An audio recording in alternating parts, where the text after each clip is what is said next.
Hello दोस्तों और मेरी खूबसूरत सहेलियों। फिर से आ गया हूँ मैं एक नई कहानी लेकर। कहानी का नाम है अधूरी बात पार्ट 4। अगर आपने इसका पार्ट 1, 2, 3 नहीं सुना है तो मैं इसका प्लेलिस्ट कर दिया हूँ, आप जाकर वहाँ पर सुन सकते हो। ये कहानी का लास्ट पार्ट है। तो चलिए डायरेक्ट कहानी पर आते हैं। जब राज और रीना दोनों गले मिल रहे थे, गले मिलने के बाद रीना एक ही बात कहती है कि मुझे पता है तुम अपनी माँ को ज़रूर मना लोगे। अगर नहीं मना पाए फिर भी मेरे घर आ जाना, अगर मना पाए फिर भी मेरे घर आ जाना, अगर मना पाए तो बारात लेकर आ जाना, अगर नहीं मना पाए तो मेरे जनाजे में आ जाना। ये सुनने के बाद राज फिर से रीना को गले लगाकर कस के पकड़ कर रोने लगा। फिर राज कहने लगा, ऐसा मत बोल रे जान, देख मेरे मम्मी पापा ठीक मान जाएंगे, तू फिक्र मत कर। फिर कहने लगा, मुझको इजाज़त दे जाने की और तैयारी कर शादी की, तेरे घर पे मेरी ही बारात आएगी। फिर रीना अपने घर जाती है। जाकर अपनी माँ को लिपट के रोती है, बहुत रोती है और कहती है, देखो ना माँ, मेरे राज को कितनी तकलीफ़ हो रही है, वो लड़ रहा है सिर्फ मेरे लिए। मुझे उससे तकलीफ़ देखी नहीं जाती, लेकिन हमारे फ्यूचर के लिए ये ज़रूरी है कि हम लोग भागकर अगर शादी भी कर ले तो एक ना एक दिन उन लोगों को मनाना ही पड़ेगा। तो आज क्यों नहीं मनाए उन लोगों को? सब लोगों के सामने हम लोगों को शादी करनी है, सबके साथ हम लोगों को खुश रहना है, दुख सुख में हम लोगों को साथ में रहना है। मुझको ना माँ सबके साथ सुख भी बांटना है, दुख भी बांटना है। मुझको ना किसी को नाराज करके खुद को खुशी नहीं देखना है। इसीलिए मैं रात से झूठ बात बोली कि 1 महीने के अंदर मेरी शादी है, तो वो जैसे तैसे अपने मम्मी पापा को ठीक मना लेगा। तब उसकी माँ कहती है कि ये बात अगर हर एक लड़का लड़की के दिमाग में घुस गया तो दुनिया में कभी भी लड़का और लड़की के बाप माँ की इज्जत नहीं जाएगी। कि मैं ये नहीं कह रही हूँ रीना कि तेरा प्यार झूठा है, कि वो तुझसे प्यार नहीं करता, लेकिन इस टाइम में अगर वो अपने मम्मी पापा को नहीं मना पाया, अगर इतनी सी छोटे से प्रॉब्लम का सलूशन वो नहीं निकाल पाया, तो ज़िंदगी में तो इससे भी बड़े बड़े प्रॉब्लम आएंगे, तब वो कैसे हैंडल करेगा।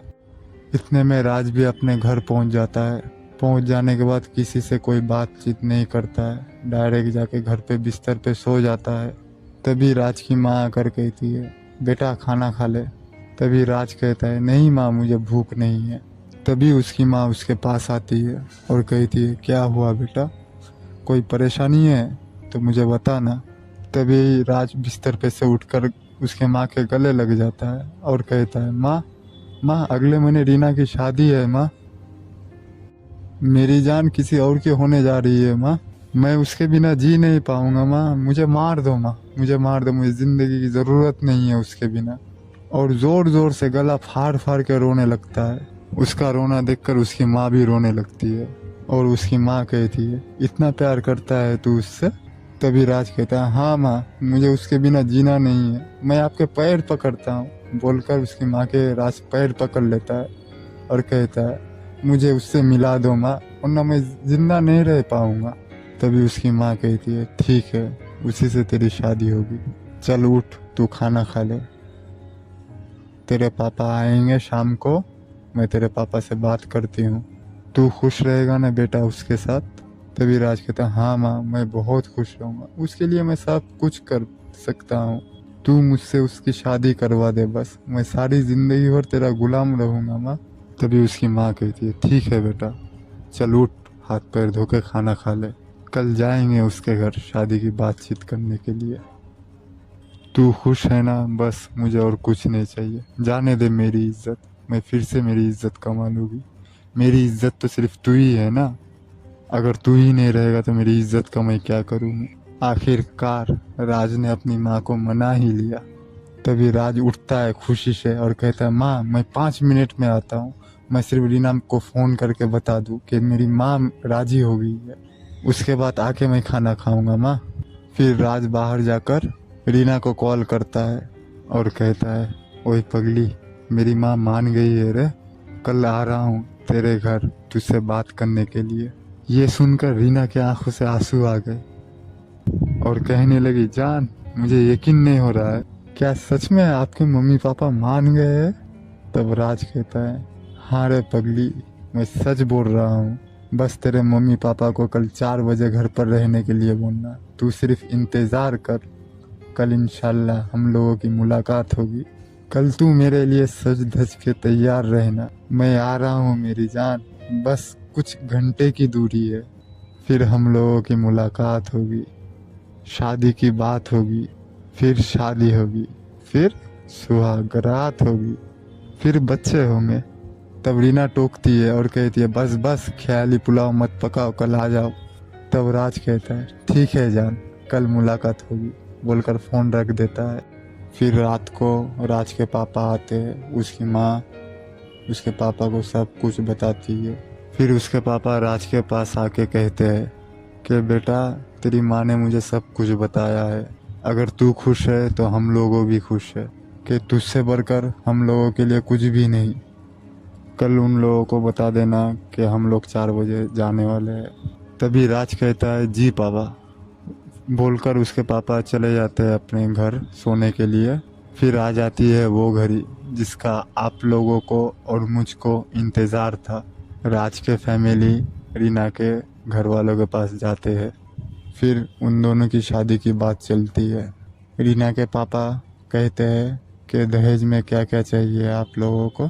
तभी राज के पापा कहते हैं कि हम लोगों को सिर्फ आपकी लड़की ही चाहिए, एक जोड़े में, और कुछ नहीं चाहिए। ये बात होने के बाद सब लोग मिलके 1 हफ्ते के अंदर शादी की डेट भी फिक्स कर देते हैं।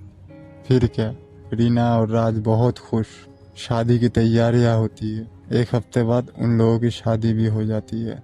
फिर आती है वो घड़ी, सुहाग रात, जहाँ पर दो जिस्म एक जान होने वाले थे।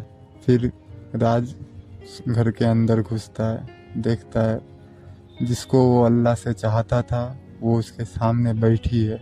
फिर वो सलाम देता है, वहाँ से सलाम का जवाब आता है। फिर राज कहता है, जान, हम दोनों आज मिल गए, इसके लिए अल्लाह का शुक्रिया अदा करना है। इसलिए हम दोनों मिलकर 2 रकात शुक्राना नमाज पढ़ते हैं पहले, फिर बातें सारी रात होती रहेगी। ये सुनकर रीना भी मुंडी हिलाती है। फिर वो दोनों वजू कर कर नमाज पढ़ते हैं 2 रकात। राज यहाँ से दुआ मांगता है और रीना वहाँ पे आमीन आमीन कहती है।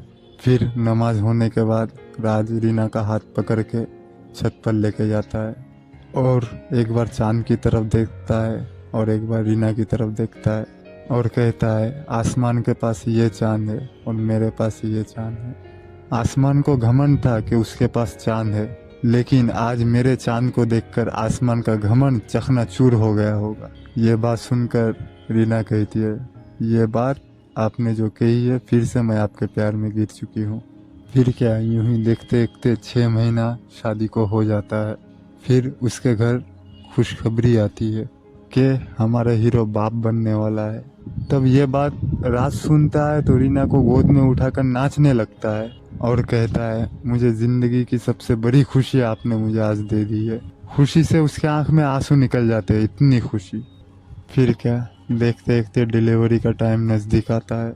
लेकिन जब रीना का 8वां महीना चल रहा था, जब सोनोग्राफी करके देखा गया तो बच्चे के गले में नाल अटक गई थी। फिर डॉक्टर ने बोला, जल्द से जल्द सिजेरियन करके डिलीवरी करनी पड़ेगी, वरना बच्चे को बचाना मुश्किल हो जाएगा। ये सुनकर राज पूरा घबरा गया। फिर भी डॉक्टर के कहने पे राज मान गया और सिजेरियन के लिए उसको अंदर लेकर गए।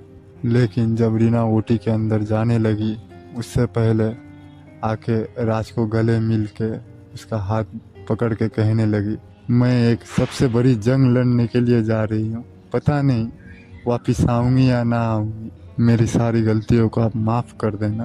अगर मैं वापस ना आऊँ तो मेरे बेटा बेटी का ख्याल रखना और मेरे बेटा बेटी को अपनी माँ बाप का प्यार ज़रूर देना और एक शादी कर लेना एक अच्छी लड़की से, और मेरे बेटे बेटी को ज़िंदगी में कोई तकलीफ़ ना हो। जब ये बात राज सुना तो उसका छाती पूरा फट गया, आंखों से आंसू आने लगे और कहने लगा, जान, तुम वापस आओगी, ऐसी बातें मत करो, हम दोनों मिल के अपने बेटा बेटी को बड़े करेंगे।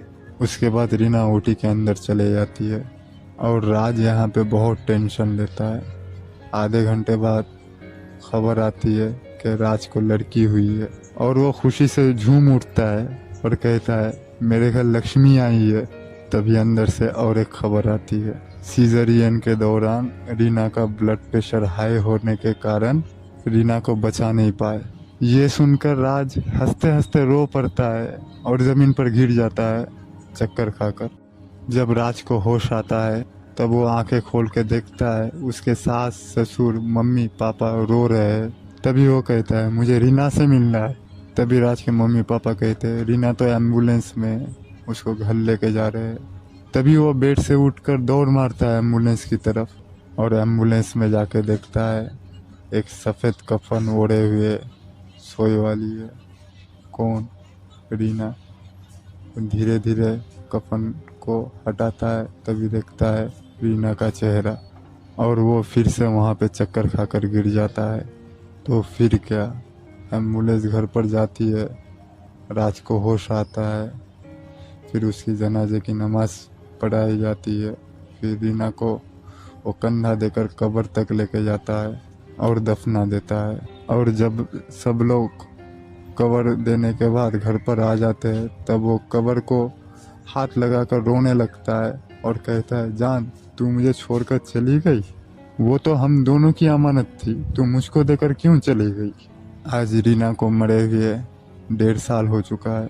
आज भी राज डेली उसके कब्र पर जाता है, कब्र को लिपट के रोता है और कहता है हमारी बेटी ना चलने सीख गई है, बातचीत करने सीख गई है, हमारी बेटी भी खुश है।